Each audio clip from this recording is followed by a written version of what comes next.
क्या लगता है आपको, आपकी जो हुकूमत है ये 5 साल पूरा कर पाई?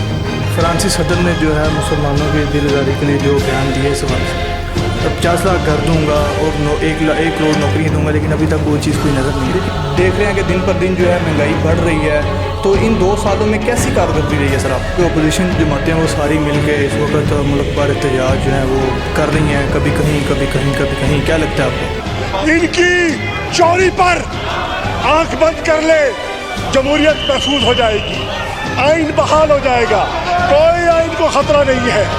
खतरा है इनकी तिजोरियों को, खतरा है।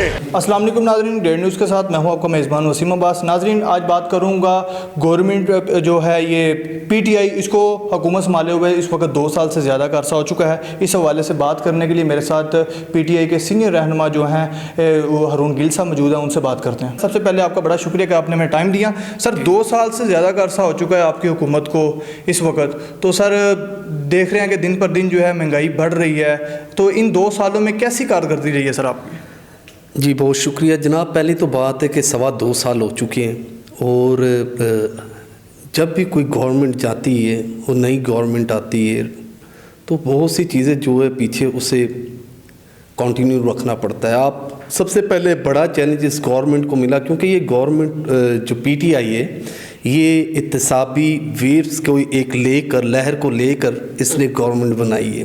नो करप्शन का स्लोगन रहा है इसका, और इत्तेसाबी अमल जो ना रुकने वाला और अभी तक नहीं रुक रहा, इस स्लोगन के ऊपर ये गवर्नमेंट वजूद में आई है। और अवाम ने 11 करोड़ अवाम ने, जो पंजाब के सूबा है बल्कि पूरे पाकिस्तान में 22 करोड़ अवाम है, उन्होंने इस अपना वोट देकर ये इत्मीनाद को ज़ाहिर किया कि उनकी जो उम्मीदों की वाबस्तगी खुदा के बाद जो है इमरान खान साहब से।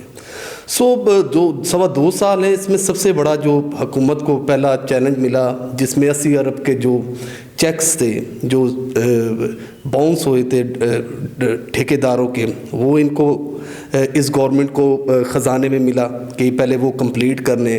तो आहिस्ता आहिस्ता जो है हुकूमत ने टेक ऑफ किया बड़े चैलेंजेस से, साथ ही आते सारी एहतसाबी अमल शुरू हो गया। और क्योंकि एहतसाब करना भी ज़रूरी था, एहतसाब शुरू हुआ, ग्रिप मजबूत हुई तो बड़े बड़े जो आपको पता है जो लुटेरे थे, चोर डाकू थे, वो कानून की गिरफ्त में आए। तो जो मामला थे एडमिनिस्ट्रेटिव लेवल पे, तो उधर भी थोड़ी फ्लक्चुएशन हुई, डिस्टर्बेंस हुई, और क्योंकि स्टेबिलिटी नहीं हो रही थी। लेकिन एहतसाब भी करना ज़रूरी है हुकूमत के लिए, और क्योंकि जिन्होंने इस 70 साल से इस मुल्क को लूटे जा रहे हैं और अपने जायदादों को बाहर बनाया हुआ है, जबकि प्राइम मिनिस्टर इमरान खान एक वाहिद पाकिस्तान के कायदे आज़म मोहम्मद अली जिन्ना साहब के बाद पहले वो लीडर हैं जिनकी कोई करप्शन में कोई किसी चीज़ पर नाम नहीं है, और वो वेरी क्लीन है, वाइट कॉलर है इस मामले में। तो जो उन्होंने एहतसाबी अमल शुरू किया है वो पाकिस्तान की बेहतरी के लिए किया। अब ये देखें कि गुज़िश्ता हुकूमतों के अंदर जुगाड़ की हुकूमतें चलती रही है, जुगाड़ू सियासत करते रहे हैं ये एक दूसरे के साथ मिलकर चोर और सिपाही खेलते रहे हैं। और तो मैं बताता चलूँ कि अब जो काम हो रहा है हुकूमत के अंदर वो पूरे ग्रिप के साथ हो रहा है, और आहिस्ता आहिस्ता चीज़ें कवर अप भी कर रही हैं। कुछ चीज़ों को देखे टाइम लगता है, कुछ जादू का चिराग तो नहीं है कि जिसे रगड़ेंगे एकदम हो जाएगा। हर एक चीज़ को टेकअप करने में टाइम लगता है और ग्रिप करने में मामलात के ऊपर टाइम लगता है। और उससे बड़ा कैबिनेट जो है खान साहब की प्रोविंशियल लेवल पे, नेशनल लेवल पे कैबिनेट जो है वो तगो-दो कर रही है सारे कामों को और मामलात को ग्रिप आउट करेंगे। महंगाई जो है वो बढ़ रही है, इस हवाले से ऐसे कौन से इक़दाम कर रहे हैं आपके ताकि जो है महंगाई पे जल्द से जल्द काबू पाया जाए? ये देखिए, सबसे पहले तो सबसे बड़ा मसला जो पड़ा है कोरोना का। आपको पता है कोविड-19 की वेव से मुल्क दो चार हुआ है, बल्कि दुनिया के कई ममालिक हुए हैं, लेकिन खुदा का शुक्र है खान साहब की एक बेस्ट पॉलिसी की वजह से हमारा मुल्क उस तरह का मईशत में उस हाल में नहीं गया जिस तरह के दूसरे मुल्क चले गए हैं।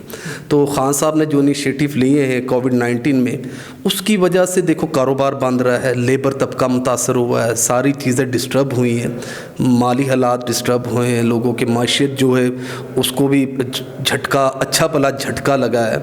और जब से बड़े बिज़नेस बंद हो जाए, फैक्ट्रियाँ बंद हो जाए, तो पाकिस्तान की इकॉनमी का ग्राफ तो नीचे आना ही है। अब जो 6 महीने 7 महीने कारोबार बंद रहे हैं, सही तरीके से नहीं चल सके, तो अब वो जो खुले हैं तो एकदम जब खुले हैं तो जो स्टेबिलिटी जो मुल्क जा रहा था वो थोड़ी सी डिस्टर्ब हुई है, लेकिन महीने 2 तक ये सब काबू हो जाएगा और स्टेबल हो जाएगा सारे मामला। सर, इमरान खान साहब जब इक़्तिदार में आए, उन्होंने आते साथ जो था गरीब लोगों के लिए मुख्तलिफ जगहों पर पनाहगाह बनाई गई, लेकिन अभी भी देखा जा सकता है कि कई जगहों पे जो है पनाहगाह के बाहर लोग सो रहे होते हैं, लेकिन जब पनाहगाह के अंदर जाकर उनसे पूछा जाता है कि ये लोग बाहर क्यों सो रहे हैं, तो वो कह रहे होते हैं जिनके पास ID कार्ड्स नहीं है, ये लोग दूर से हैं। या एक इशू ये बन जाता है, दूसरा इशू ये होता है कि एक टाइम टेबल उन्होंने रखा हुआ, वो कहते हैं इस टाइम के बाद जो है आप अंदर एंटर नहीं हो सकते। देखिए, पनाहगाह देखिए अवाम की सहूलत के लिए बनाए हुए हैं, और ये पहली गवर्नमेंट है जो प्रैक्टिकली सर्व कर रही है। वैसे तो दावे करते रहे हम पनाहगाह देंगे, ये करेंगे, वो करेंगे। देखिए, वहाँ पर खाना भी चलता है, वहाँ पे गरीब लोगों को अच्छे चीज़ें बिस्तर मुयस्सर है, और सर्दियों के लिए ब्लैंकेट मुयस्सर है। और मसला ये है कि सबसे बड़ी बात कि देखिए, हर एक चीज़ का कोई भी काम गवर्नमेंट लेवल पे हो तो वो कानून के दायरे में होता है। हर एक चीज़ का टाइम टेबल और स्केजूल होना अच्छी बात है, और होना भी चाहिए। ID कार्ड होना भी अच्छी बात है। ID कार्ड अगर जिसका नहीं, तो मुल्क आपको पता है दहशतगर्दी से भी 2-4 है। हर एक चीज़ की इंफॉर्मेशन हुकूमती सतह पर होनी चाहिए, कौन पनाहगाह में रह रहा है। अब अगर 20-50-60 लोग एक पनाहगाह में रह रहे हैं और एक गैर बंदा कोई आके उधर कोई ऐसी वारदात कर जाए, तो उनकी जिम्मेदारी भी गवर्नमेंट पे आनी है। तो इस सारे को रूल्स में रखते हुए सारी चीज़ों को मद्देनज़र रखते हुए कर रही है। चलिए सर, ये तो क्रेडिट इमरान खान साहब को जाता है जी, लेकिन सर अब आप देख रहे हैं कि दोबारा कोरोना जो है एक बार फिर सार उठा रहा है। इस हवाले से हुकूमत क्या इक़दाम कर रही है? देखिए, कोरोना वेव जो है, देखिए एक दफ़ा कोई वेव आ जाए ना, वो डिज़ास्टर क्रिएट कर जाती है। आप देखें कि सेकेंड वेव अमेरिका में भी आई है, अब ये मुल्क पाकिस्तान में, लेकिन हुकूमत ने इक़दाम उठाए। देखिए, अब हुकूमत क्या करे? हुकूमत तो बड़ी हद तक नशरियात पे बता सकती है, अवेयरनेस मुहिम दे सकती है, ब्रोशर दे सकती है, DCACs को कह सकती है। अमल दरामद तो अवाम ने करना है ना।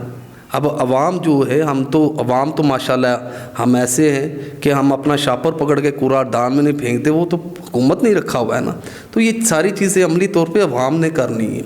इसको केयर करना, मास्क का बाकायदा से इस्तेमाल करना, सोशल डिस्टेंस रखना, ये प्राइम मिनिस्टर ने तो नहीं ना कराने, या AC ने या DC ने तो नहीं ना 2 बंदों को बीच में जाके कहना भाई डिस्टेंस रख के बात करें। एहतजाज कर रही हैं सर, ठीक है, तो इससे हुकूमत को किसी किस्म का कोई आप देख रहे हैं कि किसी किस्म को नुकसान हो सकता है?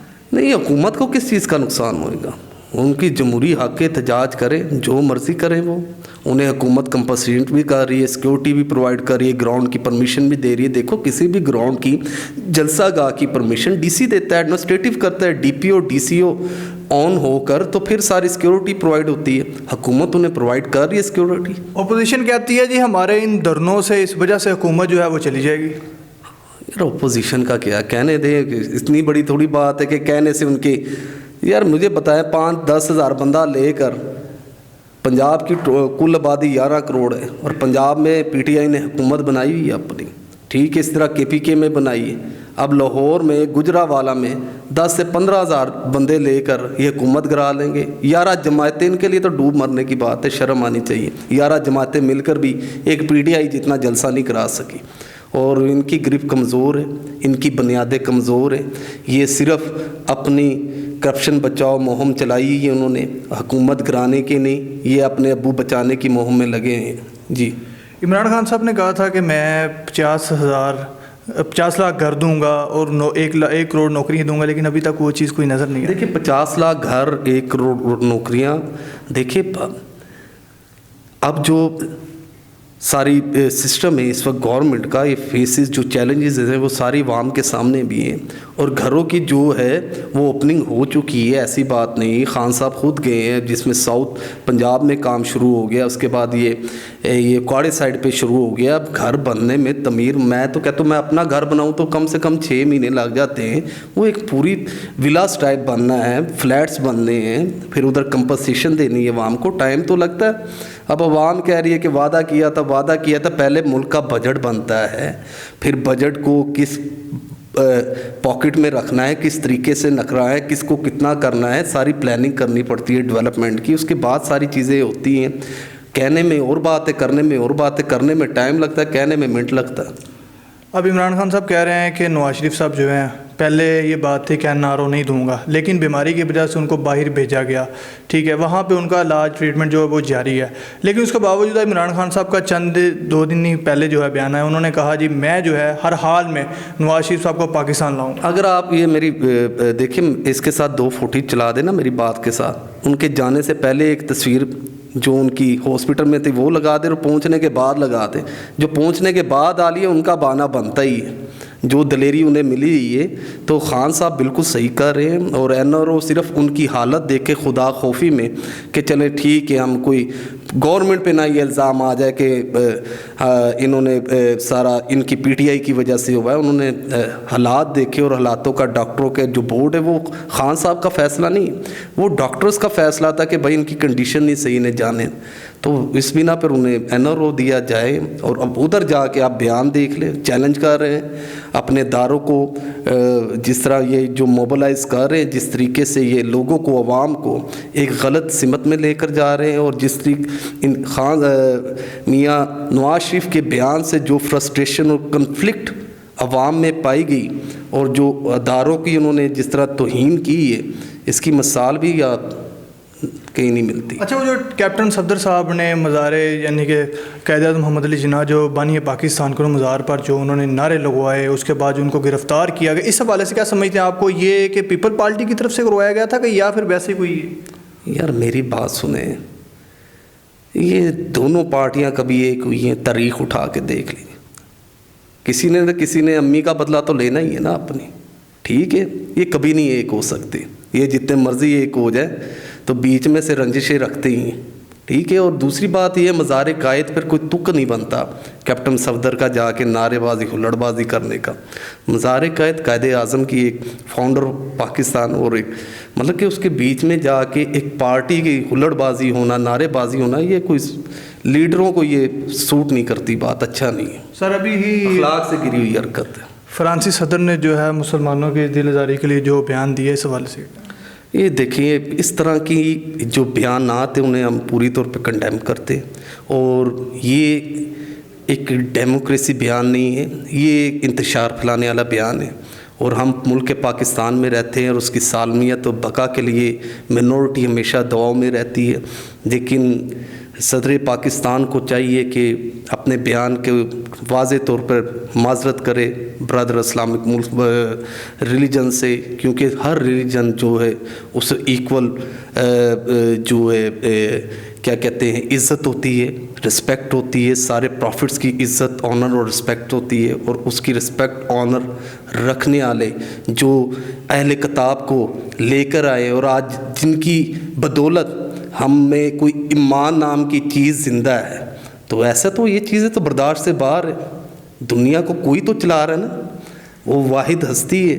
اور اگر انبیاء اکرام کے خلاف پروفٹس کے لیے کوئی ایسی الفاظ استعمال کرتا ہے تو اسے اسٹرانگلی کنڈیم کرتے ہیں. سر کیوں نہ پاکستان کیونکہ ان کو کوئی ایسا یعنی کہ پلان بنانا چاہیے یا ان کو کوئی ایسی کمیٹی بنا دینی چاہیے کہ کبھی کوئی گستاخی کر جاتا ہے، کبھی کوئی جو ہے سرکار آپ صلی اللہ علیہ وسلم کے جو خاکے ہیں وہ بنائے جاتے ہیں، کبھی کچھ. یہ ہونا چاہیے کہ دیکھیں امبیسیز کو بین کرنا چاہیے، انہیں اسٹرانگلی بین کرنا چاہیے. کم سے کم 1 ایئر کے لیے تو بین کرے تاکہ انہیں بھی ریئلائز ہوئے کہ کوئی ملک اپنے میں اتنی سخت اور پاور رکھتا ہے کہ ہمیں اندر آنے کی اجازت نہیں دیتا.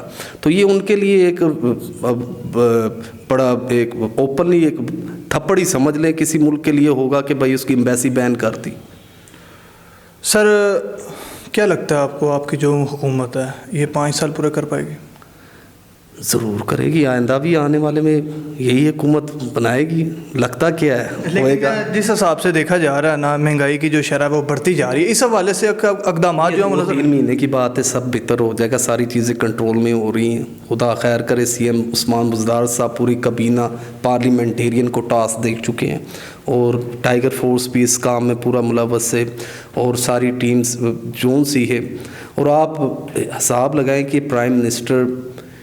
واحد لیڈر ہے جس کے ساتھ والنٹیئرلی فورس ورک کر رہی ہے، ورنہ یہ ہم ایک ڈیولپنگ کنٹری میں دیکھتے تھے کہ والنٹیئرلی لوگ کام کرتے ہیں، لیکن پاکستان میں بھی والنٹیئرلی بہت لوگ اس کاز پہ کام کر رہے ہیں عمران خان صاحب کے ساتھ۔ اچھا سر، مختلف صوبوں کے وزیر اعلیٰ جو ہیں ان کی کارکردگی اور عثمان بزدار صاحب کی کارکردگی کے حوالے سے آپ کے دیکھیں، ہر وزیر اعلیٰ جو ہے صوبے کا ان کی اپنی کارکردگی ہے۔ میری جو ڈومین ہے وہ پنجاب ہے، میں اپنے سی ایم کی بات کروں گا، اور سی ایم عثمان بزدار صاحب جب سے آئے ہیں اور اتنے سوبر اور طریقے سے سارے کام کو سر انجام دیا ہے، تو اس چیز پر ان کی کارکردگی تو ہم خراج تحسین پیش کرتے سارے کاموں کو، جس طریقے سے معاملات پر گرپ کرتا ہے۔ پہلے شروع میں نہیں لگتا تھا کہ بزدار صاحب ساری چیزوں کو گرپ کریں گے، لیکن خان صاحب کا جو چوز کرنا ہے وہ بہت ہی زبردست ہے۔ Thank you sir. یہ ہارون گل صاحب جو تھے وہ میرے ساتھ موجود تھے، پی ٹی آئی کے جو تھے سینئر رہنما تھے۔ ان کا کہنا تھا کہ ہماری حکومت جو ہے 5 سال مکمل بھی کرے گی، اور عوام جو ہے اس وقت وہ مہنگائی کی چکی میں جو پس رہی ہے، لیکن اس حوالے سے ان کا مزید یہ کہنا تھا کہ ہم جو ہے بہت جلد جو ہے مہنگائی پر قابو پا لیں گے اور عوام کو جو ہے ہر طرح سے ریلیف دلائیں گے۔ ناظرین، یہ تھا آج کا پروگرام، اجازت دیجیے، اللہ حافظ۔